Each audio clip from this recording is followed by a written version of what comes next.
Kesepian bisa menjebak, bahkan ke dalam hubungan yang tak pernah terbayangkan. Ketika Maya bekerja jauh di negeri orang, Rio, sang suami, harus berjuang menahan kehampaan. Namun, kenyamanan tak terduga hadir dari sosok terdekat, ibunya sendiri. Sentuhan iba berubah menjadi sentuhan terlarang. Sebuah rahasia kelam yang mereka lakukan selama bertahun-tahun di balik pintu tertutup. Inilah kisah selengkapnya. Malam-malam setelah Maya pergi terasa seperti lubang hitam yang menganga di dada Rio. Ia sering terbangun dalam kegelapan, keringat dingin membasahi punggungnya, dan yang ia temukan hanyalah kehampaan di sisi ranjang. Maya, dengan senyum cerianya dan janji masa depan yang cerah, telah terbang ribuan kilometer jauhnya meninggalkan Rio tenggelam dalam sepi yang membekukan. Ia mencoba menyibukkan diri dengan pekerjaan.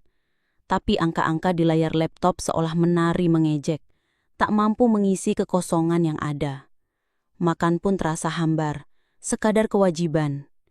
Ibu Wati, bagai malaikat tak bersayap, sering muncul tanpa diminta. Beliau akan membawa panci berisi opor ayam kesukaan Rio, membersihkan sudut-sudut rumah yang mulai berdebu, dan sesekali duduk menemani Rio di sofa, meski hanya ada keheningan di antara mereka. Tatapan Ibu Wati selalu syarat akan keprihatinan. Sorot mata yang sudah melihat asam garam kehidupan dan kini melihat putranya merana. Suatu malam, Rio kembali terbangun dari mimpi buruk yang sama. Mimpi di mana Maya menghilang di antara kerumunan, meninggalkan dia sendirian di tengah kota yang bising. Jantungnya berdebar kencang, nafasnya tersengal. Ia menyibakkan selimut, kakinya melangkah tanpa sadar menuju dapur. Samar-samar ia melihat cahaya lampu yang menyala. Di sana Ibu Wati duduk di meja makan, dengan secangkir teh hangat mengepul di depannya.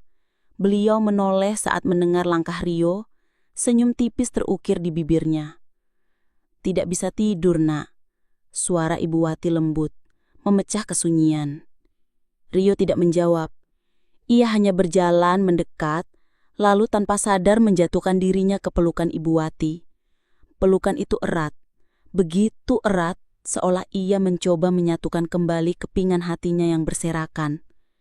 Aroma khas Ibu Wati, campuran minyak telon dan bunga melati langsung memenuhi indranya, membawa sedikit ketenangan. Rio membenamkan wajahnya di bahu Ibu Wati. Isakannya pecah. "Aku kesepian sekali, Bu," bisiknya suaranya tercekak. "Aku merindukan Maya. Rasanya aku tidak kuat." Ibu Wati balas memeluknya tak kalah erat. Tangannya terangkat, mengusap punggung Rio perlahan, memberikan ketenangan yang sangat Rio butuhkan. "Sabar, Nak. Maya pasti akan pulang. Ini memang berat, tapi kamu kuat." Telapak tangan Ibu Wati yang lembut kini mengusap pipi Rio, menyeka air mata yang membasahi wajahnya. Jari-jari itu bergerak turun, menyentuh leher Rio yang hangat. Lalu tanpa sadar, melesat ke dada Rio yang bidang merasakan detak jantungnya yang masih bergemuruh. Rio merasakan sentuhan itu, tubuhnya menegang sesaat. Ia mengangkat kepalanya, tatapannya bertemu dengan mata Ibu Wati. Ada sesuatu yang tak terlukiskan di sana. Perpaduan antara iba, kasih sayang seorang ibu, dan sesuatu yang lain. Sesuatu yang asing dan membingungkan. Jeda itu terasa panjang, hanya nafas mereka yang terdengar mengisi keheningan. Ibu Wati menarik tangannya perlahan. Seolah baru tersadar, wajahnya sedikit merona, namun tatapan matanya masih penuh keprihatinan. "Sudah, Nak. Jangan terlalu dipikirkan. Ayo, Ibu temani kamu tidur. Mungkin kamu butuh ditemani," ucapnya suaranya sedikit serak. Rio ragu sesaat. Otaknya berteriak untuk menolak. Tapi kehangatan dan rasa nyaman dari sentuhan Ibu Wati barusan terlalu memikat. Kesepian telah menggerogoti jiwanya hingga tak bersisa. Ia hanya mengangguk pelan, seolah seluruh tenaganya telah habis. Lampu dapur dimatikan. Hanya cahaya rembulan yang menembus jendela, kamar membentuk siluet dua sosok di ranjang. Keheningan kembali merayap, kali ini dengan bobot yang berbeda. Selimut yang sama membalut mereka berdua. Ada jarak di awal, namun perlahan, entah bagaimana, tubuh mereka semakin mendekat. Nafas yang tadinya tenang kini terdengar lebih berat. Sentuhan kecil yang tidak disengaja berubah menjadi usapan lembut. Gelapnya malam, kesepian yang mendalam dan kehangatan yang mendamaikan semuanya bercampur menjadi satu, mengikis batas-batas yang seharusnya tak tersentuh. Hanya bayangan samar yang terlihat dan kebenaran yang tak terucap. Pagi itu, mentari menyusup malu-malu dari celah tirai, namun tak mampu menghangatkan suasana yang membeku di antara Rio dan Ibu Wati. Aroma nasi goreng yang Ibu Wati siapkan tercium sedap, tapi Rio hanya mengaduk-aduk makanannya dengan lesu.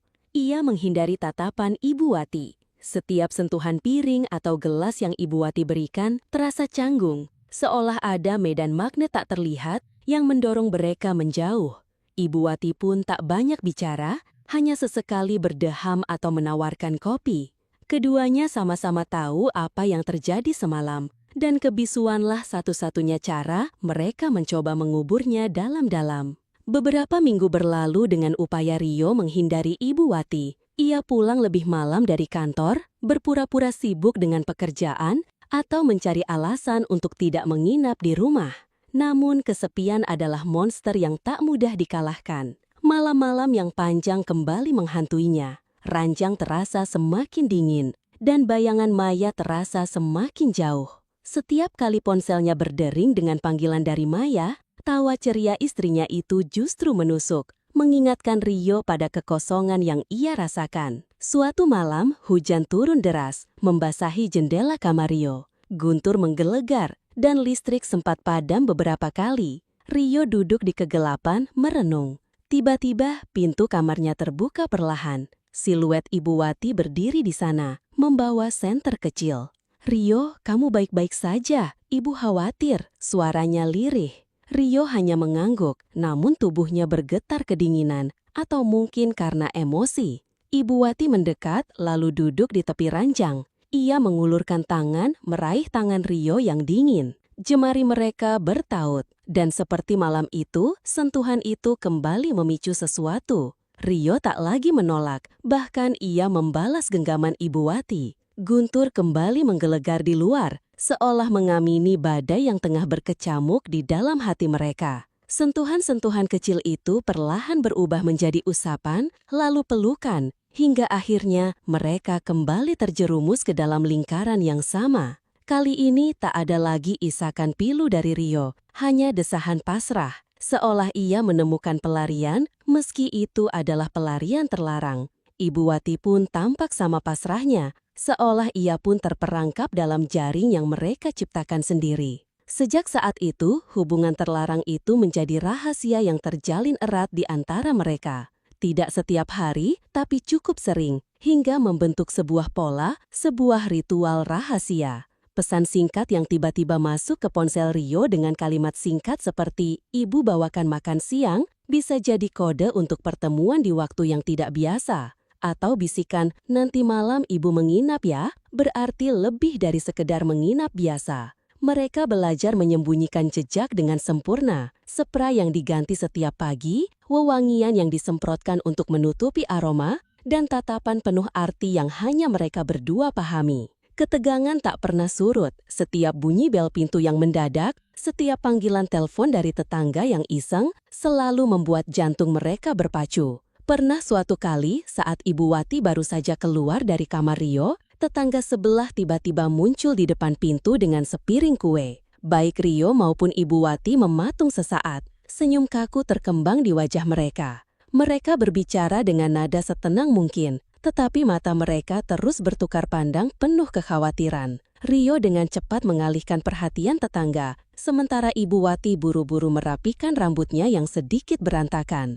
Saat tetangga itu akhirnya pergi, keduanya menghela nafas lega. Rasa pahit bercampur adrenalin memenuhi lidah mereka. Terkadang, Maya menelpon Rio melalui video call di waktu-waktu yang tidak terduga. Saat itu terjadi, Ibu Wati akan dengan cepat menghilang dari layar, bersembunyi di balik lemari atau di kamar mandi, menahan nafas sampai panggilan itu berakhir. Rio akan tersenyum seraya berbicara dengan Maya, berakting seolah ia sendirian. Padahal bayangan Ibu Wati yang bersembunyi di sudut ruangan selalu menghantuinya. Rahasia ini yang seharusnya membawa kesenangan, kini lebih sering membawa beban, sebuah bayangan yang terus membuntui setiap langkah mereka. Mereka tahu ini salah, sangat salah, tetapi pusaran hasrat dan kesepian telah menarik mereka terlalu dalam, hingga sulit mencari jalan keluar. 4 tahun. Angka itu terucap seperti mantra pahit di antara Rio dan Ibu Wati. 4 tahun mereka hidup dalam bayang-bayang rahasia, membangun istana pasir yang rapuh di atas fondasi kebohongan. Awalnya, ada semacam pelarian, rasa lega dari kesepian yang menggerogoti. Namun seiring waktu, kepuasan itu terkikis, digantikan oleh kelelahan yang mendalam. Mereka berdua sering tertangkap basah melamun dengan tatapan kosong, seolah memikirkan beban yang tak terucap. Mereka tahu ini tidak bisa terus begini, tapi tidak ada yang berani mengucapkannya, apalagi mengakhiri. Hasrat telah menjerat mereka terlalu kuat, bercampur aduk dengan rasa bersalah yang terus menggerogoti. Sesekali saat Maya menelpon, Rio akan merasa jantungnya mencelos. Ia berusaha keras menampilkan senyum tulus, menceritakan hal-hal sepele, sementara di dalam hatinya badai penyesalan bergolak. Ia sering memandangi foto pernikahan mereka, wajah Maya yang ceria dan penuh cinta, seolah menuntut pertanggungjawaban. Ia tahu betapa besar pengorbanan Maya di negeri orang, dan itu hanya menambah berat beban di pundaknya. Malam itu, Rio sedang menonton televisi sendirian, atau setidaknya ia pikir begitu. Ibu Wati sedang di dapur, mencuci piring. Ponsel Rio berdering, nama Maya terpampang di layar. Rio mengangkatnya, mencoba mengatur napas agar suaranya terdengar normal. "Halo sayang, tumben telepon selarut ini?" Rio berusaha terdengar ceria, meskipun jantungnya mulai berdebar tak karuan. Suara Maya terdengar riang, lebih ceria dari biasanya. "Rio, aku punya kabar bagus, tebak apa?" Ada jeda dramatis yang terasa seperti keabadian. Aku akan pulang, sebulan lagi, kontrakku selesai lebih cepat." Kata-kata itu bagai petir yang menyambar di tengah malam. Dunia Rio seolah berputar. Gelas di tangannya nyaris terjatuh. Ia hanya bisa bergumam, Pulang sebulan lagi?" Ibu Wati yang mendengar percakapan itu dari dapur tiba-tiba muncul di ambang pintu. Matanya menatap Rio dengan tatapan penuh tanya, kemudian menangkap ekspresi syok di wajah putranya. Rio mematikan loudspeaker ponsel, tapi Maya terus bicara di seberang sana, suaranya penuh antusiasme. Ibu Wati mendekat, tangannya terangkat, menyentuh lengan Rio. Rio membalas tatapan Ibu Wati. Tidak ada kata-kata yang terucap, hanya sorot mata penuh kengerian, kepanikan dan ketakutan yang terpancar dari keduanya. Rahasia yang mereka simpan rapat-rapat selama 4 tahun itu, kini terasa seperti bom waktu yang akan meledak. Seketika itu juga, kepanikan melanda. Begitu Maya menutup telepon, Rio dan Ibu Wati saling pandang. Wajah Ibu Wati pucat pasi. "Maya akan pulang," bisiknya, suaranya nyaris tak terdengar. Rio hanya mengangguk, napasnya memburu. "Iya Bu, sebulan lagi."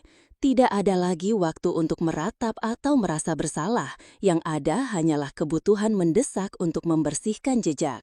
Mereka bergerak cepat, nyaris tanpa bicara. Adegan-adegan singkat namun menegangkan terpampang. Rio buru-buru menyembunyikan botol parfum yang ia beli untuk Ibu Wati. Ibu Wati dengan panik membereskan beberapa helai pakaiannya yang tak seharusnya ada di kamar Rio. Mereka mengubah tatanan beberapa benda di ruang tamu agar terlihat seperti dulu. Rio mencuci spray yang baru mereka pakai malam sebelumnya, memastikan tidak ada bau atau noda aneh. Mereka menghindari kontak mata satu sama lain. Suasana dipenuhi ketegangan yang pekat. Setiap gerakan terasa tergesa-gesa, setiap bisikan terdengar seperti raungan. Mereka berdua tahu masa depan mereka dan rahasia mereka bergantung pada bulan yang tersisa. Hari kepulangan Maya akhirnya tiba. Rio berdiri di area kedatangan bandara, jantungnya berdebar tak keruan. Ia mengenakan kemeja terbaiknya, rambutnya tertata rapi, dan senyum kecil tersungging di bibirnya. senyum yang terasa kaku seolah dipaksakan. Matanya terus menyapu kerumunan orang mencari sosok yang telah 4 tahun ini hanya bisa ia lihat melalui layar ponsel. Ketika akhirnya Maya muncul dari balik pintu kedatangan dengan tas jinjing di tangan dan koper di belakangnya, senyum Rio melebar lebih tulus dari sebelumnya. Ada secercah kelegaan bercampur rasa bersalah yang menusuk. "Maya!" panggil Rio melambaikan tangan. Maya menoleh, matanya berbinar, wajahnya berseri-seri. Ia berlari menghampiri Rio, melemparkan tasnya ke lantai dan melompat memeluk erat suaminya. "Rio, aku kangen sekali." Suaranya bergetar antara haru dan gembira. Rio membalas pelukan itu tak kalah erat, membenamkan wajahnya di rambut Maya, menghirup aroma parfumnya yang familiar. Ada kelegaan yang luar biasa di sana, namun juga bayangan gelap dari rahasia yang ia pikul. "Aku juga kangen kamu, sayang. Sangat kangen." Di rumah, Ibu Wati sudah menunggu. Ia telah menyiapkan hidangan kesukaan Maya, berusaha keras menciptakan suasana yang hangat dan normal. Ketika Maya masuk, senyum Ibu Wati terkembang, namun ada sedikit ketegangan di sudut matanya. "Maya, nak, akhirnya sampai juga." Maya segera memeluk Ibu Wati,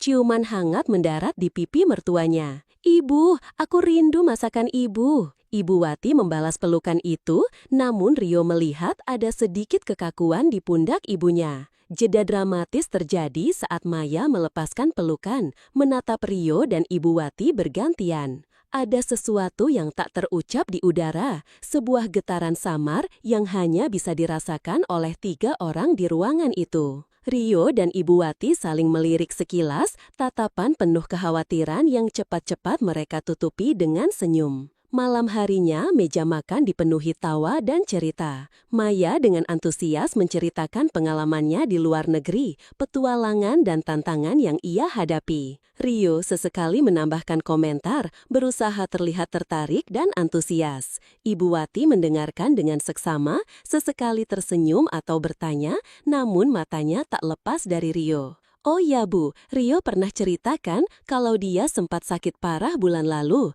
Maya menoleh ke Ibu Wati, teringat percakapan video call mereka. Dia bilang ibu yang merawatnya. "Terima kasih banyak ya Bu, aku jadi tidak terlalu khawatir." Mendengar itu, baik Rio maupun Ibu Wati menegang. Rio menendang kaki Ibu Wati pelan di bawah meja, memberi isyarat. Ibu Wati mengulum senyum, wajahnya agak memerah. "Ah, tidak apa-apa, Nak. Sudah kewajiban ibu menjaga Rio. Dia ini kan memang manja kalau sakit."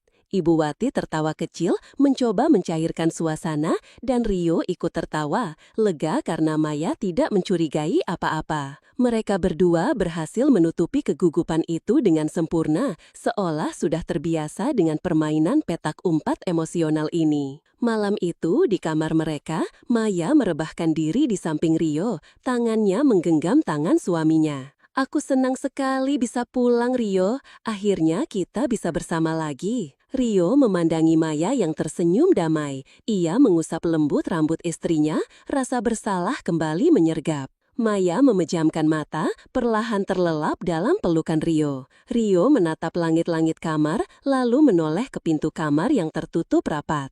Ada jeda dramatis yang panjang, hanya suara nafas Maya yang tenang yang terdengar. Kenangan 4 tahun terakhir berkelibat di benak Rio, kesepian yang menusuk, sentuhan yang menghibur, rahasia yang membelenggu, dan kepanikan saat mendengar kepulangan Maya. Wajah Rio menunjukkan perpaduan emosi yang rumit, kelegaan karena rahasia itu tidak terbongkar, namun juga penyesalan yang mendalam atas pengkhianatan yang tak terucap. Ia mengecup kening Maya, lalu memejamkan mata, mencoba mengusir bayangan-bayangan itu. Kamera perlahan bergerak mundur, menjauh dari ranjang, memperlihatkan Rio dan Maya yang tidur berdampingan dengan rahasia yang terkubur dalam-dalam.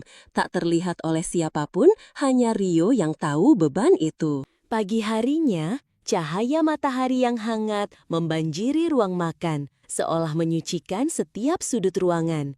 Aroma kopi dan roti panggang memenuhi udara. Rio dan Maya duduk di meja makan, saling berbagi cerita ringan tentang rencana mereka setelah ini. Maya tampak berseri, tawa renyahnya mengisi ruangan. Rio tersenyum. Senyum yang kali ini terasa lebih ringan, seperti beban berat yang sedikit terangkat dari pundaknya.